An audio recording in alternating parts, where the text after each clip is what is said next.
एक छोटा सा गांव था। वहां पर एक आदमी पहाड़ पर पत्थर तोड़ने का काम करता था। उसको अपनी जिंदगी से कोई गिला शिकवा नहीं था।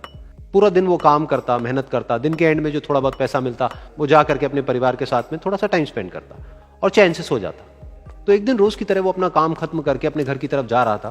तो रास्ते में चलते चलते उसके मन में ख्याल आया कि ये भी कोई जिंदगी है कि सुबह से शाम तक मैं पत्थर तोड़ने का काम करता हूं और एंड में मेरे को थोड़े से पैसे मिलते हैं जिसमें मुश्किल से मेरा और मेरे परिवार का गुजारा हो पाता है। काश कुछ ऐसा हो जाए कि कहीं से मुझे कोई ऐसी शक्ति मिल जाए कि जो भी मैं चाहता हूं वो सच हो जाए। वो अपने घर पर गया, उसने खाना खाया, लेकिन उसका ध्यान खाने की तरफ नहीं था। उसके दिमाग में यही ख्याल चल रहा था। उसके बाद में वो यही सोचते सोचते सो गया। फिर नींद आने के कुछ देर बाद उसको एक सपना आया। सपने में उसने देखा कि रोज की तरह वो अपना काम खत्म करके अपने घर लौट रहा था। रास्ते में उसने एक बहुत ही बड़ा घर देखा और उसके मन में आया कि काश ये घर मेरा होता और मैं इसका मालिक होता। और उसके सोचते ही वो उस घर का मालिक बन गया। उसको यकीन ही नहीं हो रहा था कि जो उसने सोचा वो बन चुका है। लेकिन उसकी खुशी ज्यादा देर नहीं टिक पाई, क्योंकि उसको एकदम से एक शोर सुनाई दिया। उसने अपने घर के बाहर देखा कि एक बहुत बड़ी रैली निकल रही है जिसमें बीचों बीच एक पॉलिटिशियन है जो ऐसे ऐसे हाथ हिला रहा है। और वहां पर जितने भी लोग खड़े थे सब उसके नाम के नारे लगा रहे थे, उसके आगे हाथ जोड़ करके खड़े थे, सब उसको देखने के लिए तड़प रहे थे। तब उसको यह एहसास हुआ कि मैं कितना छोटा हूं उसके आगे। और फिर उसके अंदर से एक ख्याल उठा कि काश मैं ये पॉलिटिशियन होता और मेरे पास भी इतनी ही पावर होती जितनी कि इसके पास में है। बस उसका इतना सा सोचने की देर थी, वो पॉलिटिशियन बन गया। उसकी खुशी का ठिकाना नहीं था, क्योंकि उसके आसपास में हजारों लोगों की भीड़ थी और सब उसको देखने के लिए तरस रहे थे, तड़प रहे थे। लेकिन उसकी ये खुशी भी ज्यादा देर नहीं टिक पाई।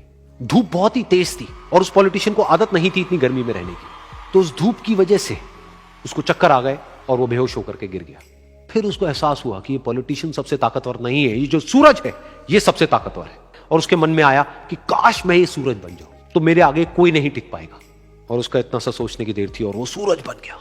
और वो खुशी से पागल हो गया, क्योंकि पूरी दुनिया को वो ही रोशन कर रहा था और पूरी दुनिया में ऐसा कोई नहीं था जो कि उसकी रोशनी को रोक सके। लेकिन उसकी ये खुशी भी ज्यादा देर टिक नहीं पाई, क्योंकि कुछ ही देर बाद आसमान में कुछ काले बादल आए जिन्होंने कि उस सूरज की रोशनी को रोक दिया। फिर उसको यह एहसास हुआ कि इस दुनिया में ऐसा भी कोई है जिसमें दम है उसकी रोशनी को रोकने का। और उसके मन में एक ख्याल उठा कि काश मैं वो बादल बन जाऊं। और वो बादल बन गया और आसमान में उड़ने लगा। उसको ऐसा लगा कि मैं आसमान में उड़ रहा हूं और अब मैं जहां चाहे वहां जा सकता हूं। लेकिन कुछ देर बाद वहां पर एक बहुत तेज हवा का झोंका आया जो कि उन बादलों को उड़ा करके ले गया। और फिर उसे ये समझ आया कि ये जो बादल हैं वो सूरज की रोशनी को तो रोक सकते हैं लेकिन हवा को नहीं रोक सकते। ये हवा उनको बहा करके ले जाती है।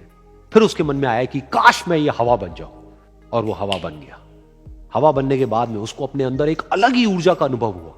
वो चाहे तो आराम से बहता और चाहे तो आंधी बन करके, तूफान बन करके, जिसको भी चाहे उड़ा करके ले जाता। उसको ये विश्वास होने ही लगा था कि इस दुनिया में सबसे ज्यादा शक्तिशाली मैं हूं। लेकिन तभी उसके सामने आया एक पहाड़। उसने अपनी पूरी ताकत लगा दी लेकिन उस पहाड़ को वो इतना सा भी नहीं हिला पाया। तब उसको यह एहसास हुआ कि इस दुनिया में कोई है जो हवा से भी ज्यादा शक्तिशाली है, जिसमें दम है उस हवा को रोकने का।